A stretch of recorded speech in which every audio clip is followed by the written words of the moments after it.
Welcome to the Spark Report. John W. Davis and Pavy. You're watching us on HMB Media. And then also, shout out to Winsidr. That's where you can listen to this podcast as well. What's going on, Pav? How you feeling? I'm good, man. It's the day after my birthday, so I'm good. I'm here. But yeah, I'm chilling. Welcome to the next decade. Thank you. It's nice to have another member. Thank you. Thank you. It's nice to have another member. But hey, man, we got some people on the other side of the decade on the Sparks as well. And I don't know if that's working out for them so well right now. Sparks are 0-2. Luckily, the Sparks have only played 2 games so far this season in comparison to some other teams who played 3 or 4. And so they still got time to right these wrongs in the standings. But, I mean, realistically, there's only 30 games left. It's getting late quick. That's the thing about the W. The fact you only play, 32 games? 32 games this season, yep.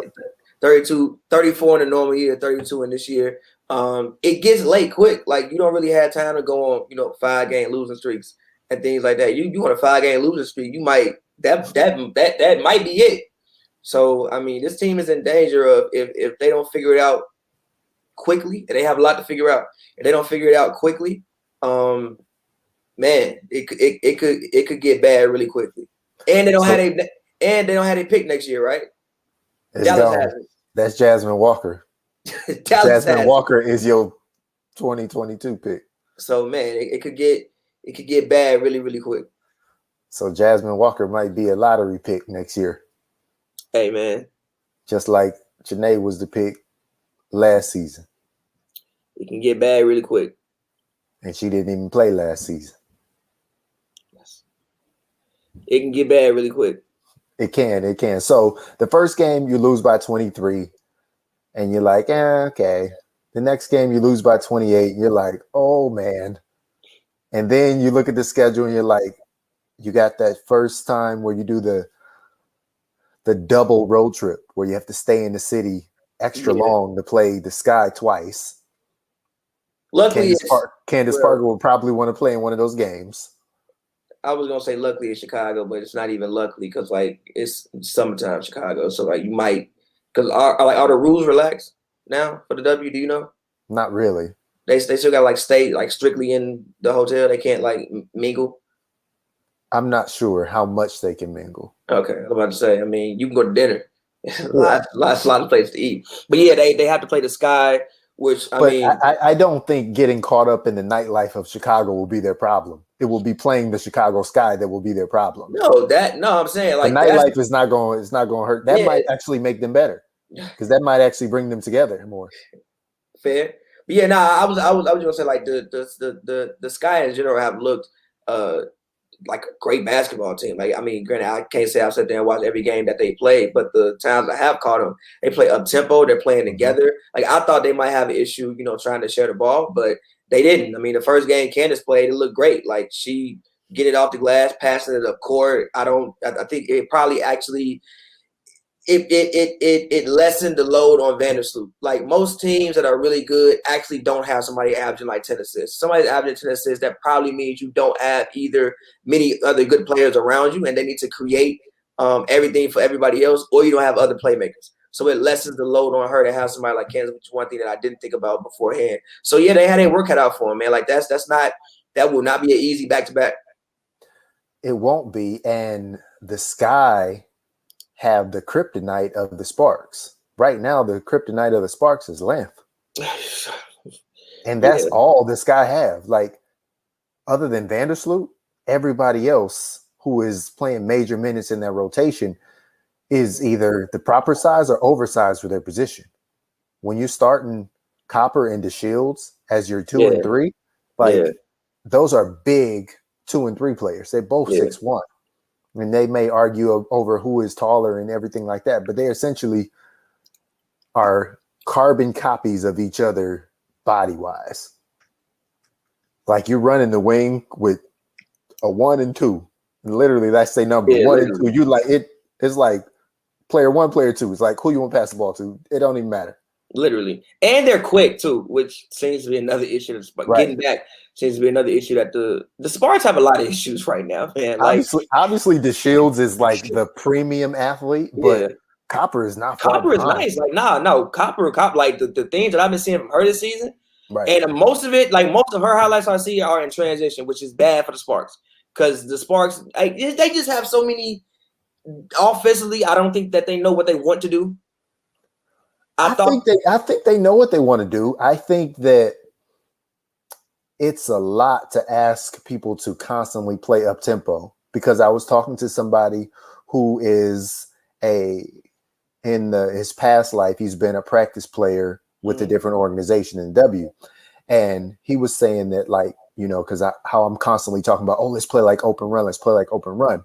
But then he was schooling me and he was saying that, you know, that creates the possibility for a lot of turnovers. That's why you run plays and that's why you run sets. So if you're asking them to play this fast tempo style of play,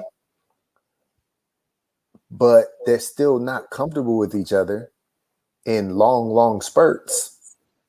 But even when they're in the half court, I feel like, especially in their starting lineup, one thing I didn't realize that I'm starting to see now, I feel like they have no playmaking. I don't think they have anybody else who can make something happen for somebody else when that thing isn't already there.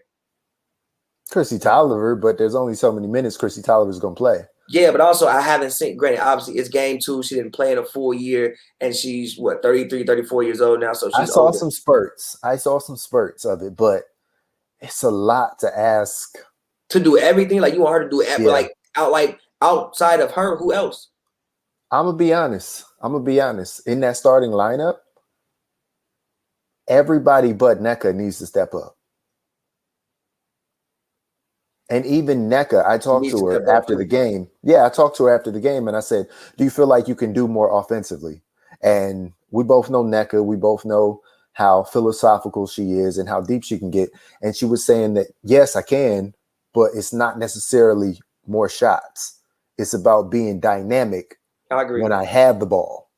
I agree. So that's what she's going to work on. But you could say the same thing for Wheeler. You could say the same thing for Tolliver. You could say the same thing for Sykes, and you could say the same thing for Chanae. Every single starter on that team can be more dynamic when they get the ball. I agree. Like, they have to be able to sustain a 40-minute game. Now, luckily for them, this is a 40-minute game as opposed to a 48-minute game. Can you imagine if this was a 48-minute game? Oh, my God. What in the world would they do? What in the world would they do? First of all, with the showing of these first 2 games. First of all, some of these scores would be outlandish if it was a 48-minute game. Like, some of these scores would be 120 to 80. They'd be like NBA. Yeah, it'd be like 120 to 80 if it was a 48-minute game. So luckily for them, yes, it is 40 minutes. Because don't tell Raquana Williams that, oh, you can get even more shots. Cool. Don't tell Kelsey Plum you can get even more shots. Cool. Asia Wilson. Cool. Liz Cambage, she loves shooting. Yeah. So I don't know. So I would say that, but I say all that about the starters being dynamic, but then I feel like the starters plus Nia Coffey are the only ones who show me that they kind of know what's supposed to be done. I'm telling you, that's what I'm saying. Like to me, they look like a team, especially with having a week of practice. You know, you would think that they would come out and look a little bit more knowledgeable, but it's like, I see, like, to me, they be playing like 2 different styles. Like, they'll run floppy actions and then they'll run pick and rolls. But it's like, are you trying to do motion? Or are you trying to do pick and roll? Y'all said y'all trying to do pick and roll apparently, but I don't see too much pick and roll, or like they don't run it enough. Like, well, the only person you want to pick and roll with is Nneka. You can't. No, you can do it with Chanae. Just roll to the rim. Yeah, but you want her shooting. And the first game, she shot 3 threes. The next game, she didn't shoot any. So, like, you need to be able to have the versatility in that. It can't always be roll. Yes. Like, it's got to be pop. I mean, again, this is why also I thought Zowie B was critical, and one of the reasons why she is critical, and she wants to play, and so I expect her to be playing this next series. Like, she's got to play.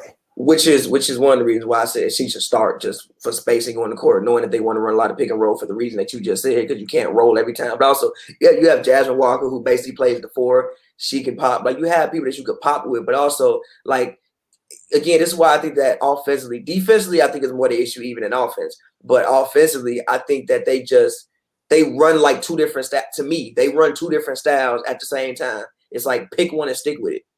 Defense is what is going to carry this team. It's not going to be offense. I thought that they would be a much better perimeter defensive team immediately, and they haven't been. I thought but they were against Dallas. They forced 26 turnovers, 20 in the first half. Like, that's crazy. Did they force a lot of turnovers, or did Dallas just get really sloppy with the ball? They were the defenders. Like, I don't think all of those turnovers were Dallas just dribbling the ball off their thumb. I can't argue with that. Dribbling the ball off their knee. Like, I can't argue. That was defense. Now, did it sustain? No. But in that first quarter, that's how it's supposed to look. So how do you get your first quarters to become your second quarters, and then become your third quarters, and then become your fourth quarters? I don't know how you do that when in the second quarter you can't have the same 5 from the first quarter. I think stamina might be one issue as well, because, again, like, they just don't seem to get back. Like, if you play fast, it seems like the Sparks are not going to get back with you. They have two issues, I think: transition, and then also, obviously, like we talked about, interior defense. But transition is also a huge issue, I think, that they have as well. They're only playing with 10 players right now because LB hasn't played. So stamina might be an issue. I don't know how you improve stamina, but, like, stamina might be an issue. By playing games. Okay. But they playing games so sporadically at this point in time that it's like, like, you play one Friday, play the next Friday. Then when is the Sky game? I think it's Friday and Sunday. Yeah, but, like, you taking another week off, practice, like we always say, is no way to simulate a game in practice, especially the speed of another team in practice. So, like, stamina might be an issue. It is. I also think just the overall wear and tear is an issue. Everybody but Nneka and Janae, if I'm not mistaken, has been playing year-round. They either came from college or they either came from overseas. Yeah. And I know that they have the ability to play both seasons and they make it work. But over time, that's hard. And yes, they can tell, I just play basketball. I'm fine. Not all the time. Yeah. Like, that adds up. That is going to add up because, like, you can't play premier top-level basketball 11 months out the year after year. Yeah. Like, I know you have to do it for your check, but. And it's also not like these players are young. Like, a lot of them aren't young. Mm-mm. They're 28, 29, 30. I can't believe I'm saying 28, 29, 30 years old. Lord Jesus. But anyway, they're 28, 29. It's not old, but it's a lot of mileage from basketball. Like, they run up and down a lot of courts. To do that, they run up and down a lot of courts. To do that year after year after year, obviously you suffer some type of injuries because people just do. And like you said, they're playing 11 months around it, like a year. How much time are you really getting to heal? Mm-hmm. So and also, again, like, we have players on the team that didn't play basketball for a whole calendar year. I don't know what that does to you, but I'm sure it takes you a lot to get back into the rhythm of the game, the flow of the game. People, like, even mentally, you might have scouted, but this person might look totally different from 2019. Yeah, because some of these players are getting better. Yeah, some of these players are getting better every year. The league just looks different. You know what I'm saying? Mm-hmm. So it's like they have a lot of issues right now. It can go really bad really quickly. I hope they fix it, but it can go really bad really quickly. This is my thing. They've had 2 games. They played. You said that they're not necessarily a young team. Mm-hmm. So the majority of these players have played in the league 4+ years. Yeah. And they've played. Like, they've been rotational pieces. Like, this is not like, it's not like Holmes and Coffey never played. Yeah. Okay. So you got 2 young players. Then everybody else pretty much knows what they're doing. And honestly, the young players, the rookies, don't look that bad. So this is a point where you look yourself in the mirror and you say that when I'm out there, I have to play to exhaustion. And then when I'm tired, the next person comes in and they do that. Because other than that, this is not going to be fun. As much as they may like each other and as much as, it's a sisterhood and everything like that. I mean, you literally have sisters on the team. It's not going to be fun. If you're losing by 20 something game after game. Definitely not a fun locker room. And the way you lose by 20 something is because you literally get run out the gym. Yeah. It's not because of half court execution. Yeah. You know what I mean? Like, you're not getting dominated in the half court time after time after time, and then you look up and you're down by 30. This is not high school. Yeah. This is professional basketball, where the only way you lose by 20 something is fast break.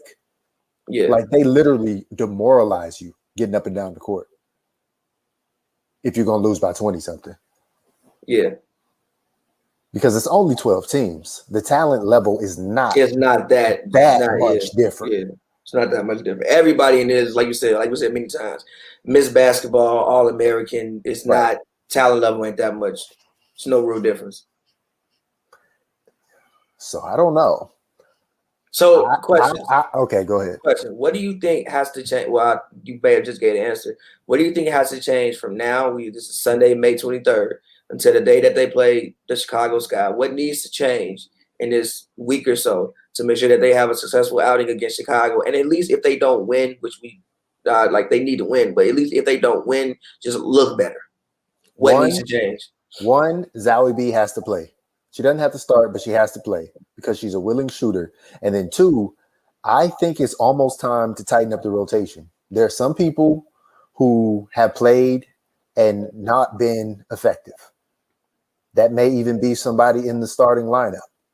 It hasn't really been effective. So I'm not saying that they don't get to play. If you're a starter, obviously, like, you've earned the right to start. But like, if it's not working out, like, we got to put somebody else in who's going to do it. But the problem is the replacements aren't changing the pace of the game either, because they're not doing what can change the game. Like, you don't have any game changers off the bench yet, other than Nia Coffey. But like, she's one person. She's literally one person. Like, it may come a point Nia Coffey may be starting again. This don't really sound very promising, John. It sound very promising for them. You talking about starters don't need to play and they ain't got no game changes on the bench. This don't sound really promising. What am I supposed to say? I don't know, but this don't sound really promising. What am I supposed to say? Like, to win a game in the W this year, you need to score about at least 80 points. 80 points. You're gonna have to score 80. And honestly, you're not seeing those 71 to 65 games. It's not happening. You have to score. So you either got to stop the other team or you got to outscore them. And it's going to be tough to outscore them the way that they're doing things right now. Like, they're still tentative. Like, I would feel better if I'm going to lose by almost 30. I'd go down shooting. Like, there are opportunities in every game where sometimes players are just a little bit too selfless. Be selfish. Pull it. Like, they have to pull it because, I don't know. Like, I saw. What do you think that is, though? Like, do you think that's the offense that they're running, or do you think that's just a product of them not knowing each other yet? I think that's a product of trying to make what you may consider the right play. But sometimes the right play is just to shoot the ball. It's also why I said because you are slightly open. This is also why I said simplify things. Like, again, like I said, when I sat there and watched them in person against Dallas, it looked like they were running floppy actions and motion, but pick and roll at the same time. Bro, just run pick and rolls. Pick and roll. Come up the court, get a screen, drive to the rim, kick it out. If you can get a layup, take a layup. Just simplify it. But they want to be an offense that moves the ball around. But I think that is clear by the way that this roster is constructed, and then the drills we see them do in practice. But you can move the ball around. But you can move the ball around in pick and roll, drive to the rim, make somebody collapse. If they collapse on you, kick it out. If they don't, lay it up. Is it really that simple though? If it was that simple, wouldn't they have already done that? I see them do moments of it, but again, I think they're running like different offenses at the same time. Okay. Like again, over the all season, I kept hearing about pick and roll, and they want to penetrate, get in the paint, and shoot threes. But then, like our season, but who are we hearing that from? coach. Okay. I thought I was going to say I was hearing that from players. I heard it from coach too. Okay. He said he wanted to share the ball, but also they wanted to like penetrate. He said we want players that can get downhill. That Right. is one thing that he stressed. But that doesn't necessarily mean via pick and roll get downhill. You are correct. I can't argue that. That just means somebody who's going to push the ball and go hard and try to turn the corner. That? No, not consistently. What? So what? Like I just haven't seen any of the things, like you said, consistently that we've been told about in the offseason. Now, granted, obviously, it is game 2. It is game 2. Again, you have people who have not played basketball in literally 2 years. I talked to coach about, is it time to start considering shortening the rotation? Because you do see glimpses from the starters that they know what they're doing, but then when the whole lineup changes or it's 3 or 4 non-starters on the court, it doesn't have the same synergy. My opinion, and I've seen this with the Sun, and I've seen the Mystics do this, I've seen the Mercury do this to be successful, especially the Sun. The Sun play about 7.5 players. Mm-hmm. If they can figure out and get 8 people online with what they're trying to do, they should start winning basketball games. You don't need all 11 to know exactly what you want them to do. I agree. Because all 11 don't need to play at the same time. I mean, you can literally only play 5 people on the court at the same time. Yeah. You need that for depth, but realistically, in the game, how many people you really need to play in a 40-minute game? 8, like you said, 8.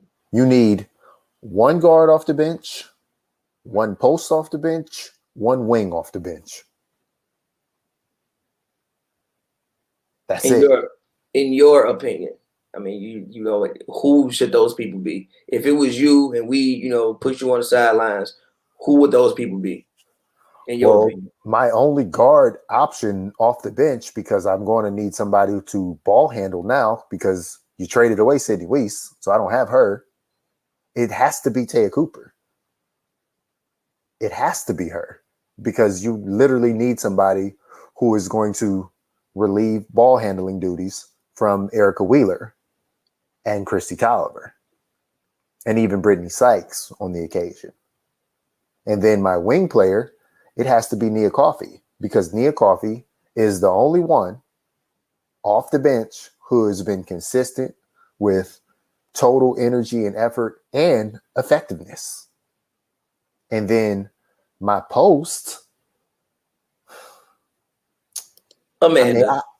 I want to say Jasmine Walker because, Big 40 is the shooter, but I need size. I need Amanda Zowie B, hands up, hands out, all of that stuff. So it's got to be Zowie B. Like, that's got to be my 8. And then if you want to slide Walker in there and slide Arella in there, cool. It would be great if you had Maria Vadiva right now. It would be incredible if you had But Maria. you don't. Because Maria has size and strength and versatility to play inside and out. And she's not shy about shooting the ball. Like, they can't be shy about shooting the ball anymore. Like, everybody's on the team. Nobody is getting cut right now. Like, you got to open shot, shoot it. You literally have to shoot. One thing, switching the subject a little bit, and then after this, we can start to wrap. But the WNBA this year, how do you feel about it? Me personally, I will say I've enjoyed the games. I think there's been some great storylines. There's been some great moments. I'm loving the fact that, when I even scroll down my Twitter timeline, I always know what is going on. Mm-hmm. Like, even if I didn't know there was a game, I know just by the things I see. What do you think about the league so far this year? Like, how do you think the league has done as far as marketing itself and just the overall play around the league? I think the marketing is focusing on merchandising, which I think is great because merchandising is walking advertising. Facts. That's literally what you're doing right now. You're literally advertising H&B on your shirt. It's Facts. subtle, but anybody who watches this will see it the whole time. Yeah. And so anytime you can do that with the W, I mean, they even have a shirt that has a QR code now. That's fire. I didn't know that. That's fire. Like, come on. I fire. talked to my mother about that. I say, Mom, this organizations that you're in, y'all need a QR code so people can scan that and know who you are. I didn't even know that I didn't know you could even do that. I need to look into that. I didn't know you could do that. Yeah, you know how you do the menus at the restaurants Yeah, with yeah. QR code? Yeah. Same thing. That's crazy. Yeah, you literally just scan it with your phone and then it pops up with a link to whatever you want to promote. So I mean, that might be something that I'm definitely gonna walk around with QR codes. Here you go. Yeah, that's probably something that you and TBJ need to do. Definitely. But so I love that. I love the structure of the elite leaning teams. I love the idea that Connecticut was able to, instead of having Alyssa Thomas this year, now they got Jonquel Jones and the team's still rolling. Like, I love that Connecticut is a factor, as they should be. I love that the Sky seem to be a team together.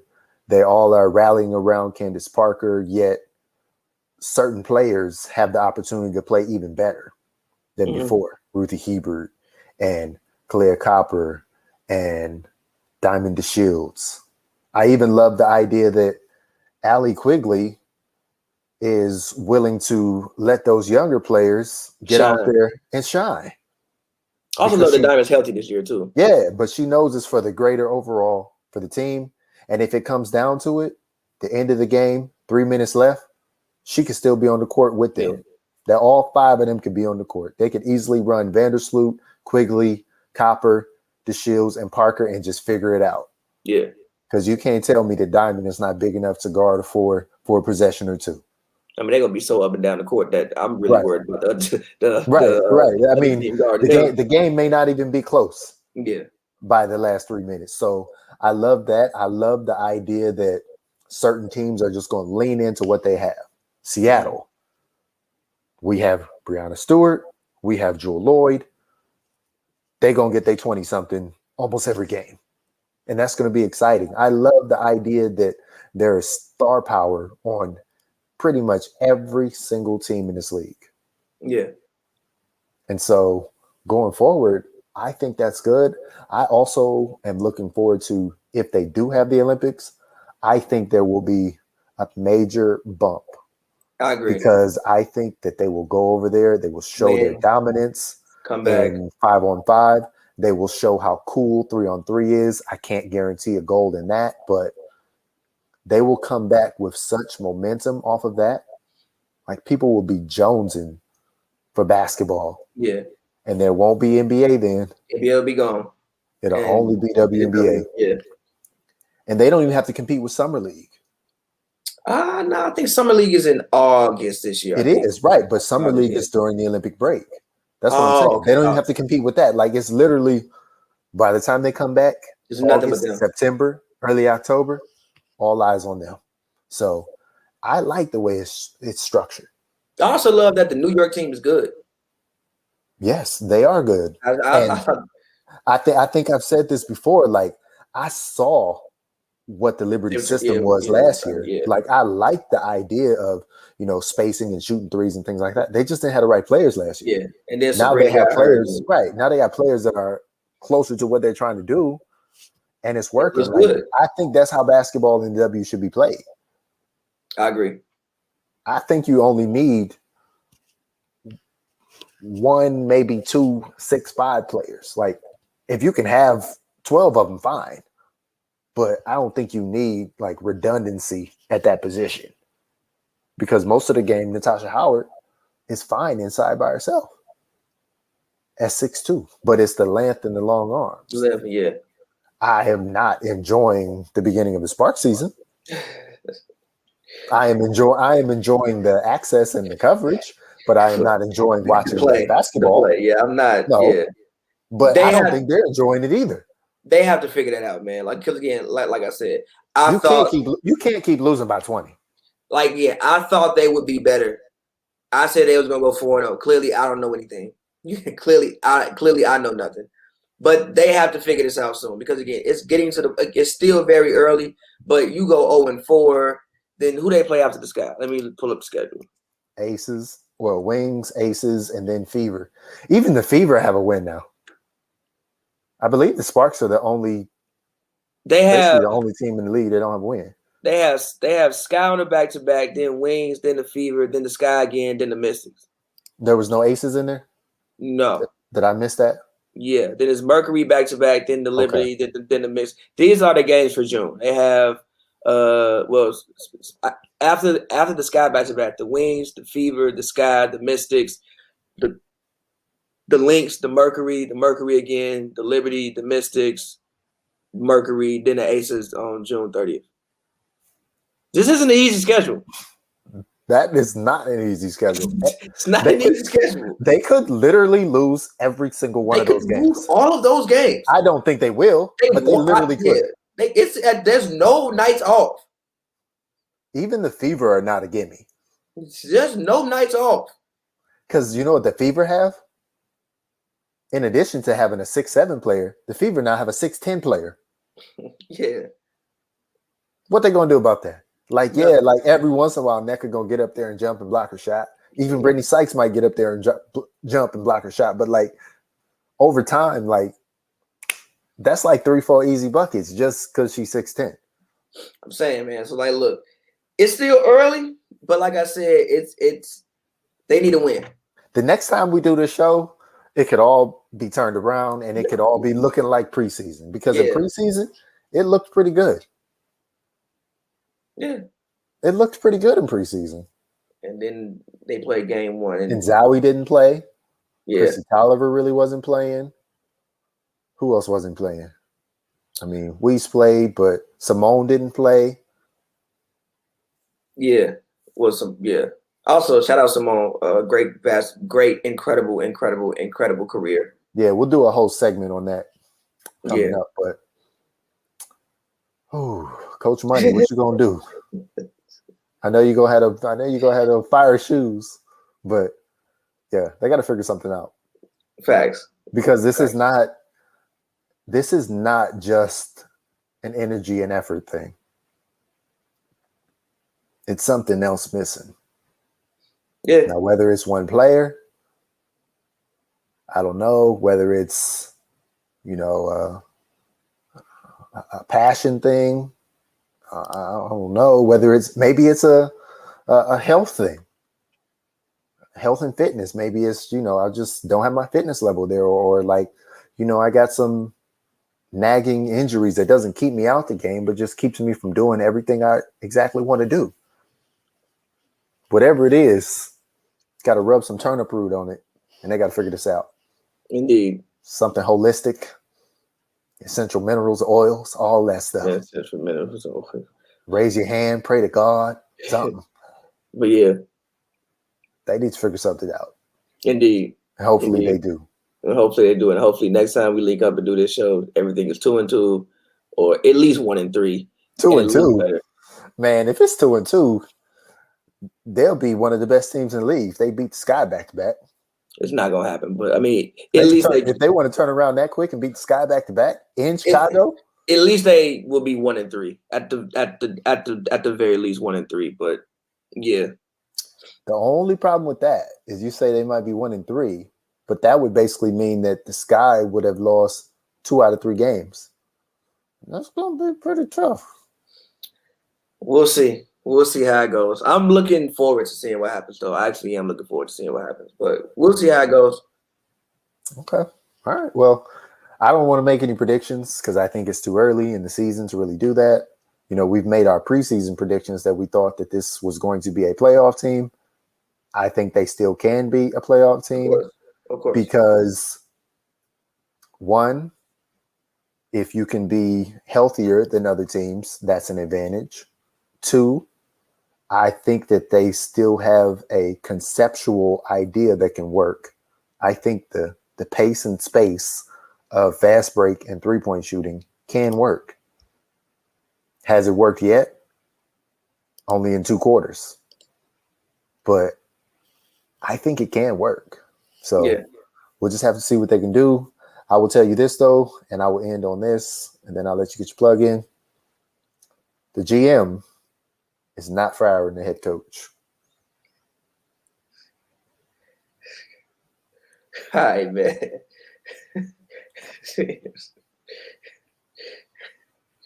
I will say it to this man on a Zoom call. The GM is not firing the head coach. Of course. So all of this, I asked a question. I asked a question on Twitter. They're down by 20. I said, "Oh, what are you talking about at halftime when you're down by 20?" Everybody's like, "How to fire Derek Fisher? How did this? How did that?" Nope. That's not happening. Not happening. It's not happening. It's not happening. But it can't be any worse. Literally, once they win a game, it can't be any worse than not winning any games. Right? Yeah. I mean, there's no negative. Yeah. I mean, we even saw him tie this season. So that's an option too. That's not gonna tie the regular season, but I feel you. I'm just trying to give him some encouragement. I was trying to give him some encouragement, my man. You know what I'm saying? No, we're not. Yeah. Okay, you're right. We're not going to tie in the regular season. All right, y'all. Well, you can find my work on Twitter at John W Davis. You can also find me on Winsidr.com, where I drop a couple articles a month. Pavy, what you got going in this this next decade of your life? Well, from the past decade, you can go check out Songs About Women. Yo, that's a bar right there. That's a bar right there. In the past decade, you can go check out Songs About Women. And yeah, man, follow me on Twitter at Pavy World, Pavy World, all one word. It's everywhere. I am found on the internet. It's all the same thing. And yeah, man, until next time, we will holla at you. All right, y'all. John W Davis and Pavy. Peace.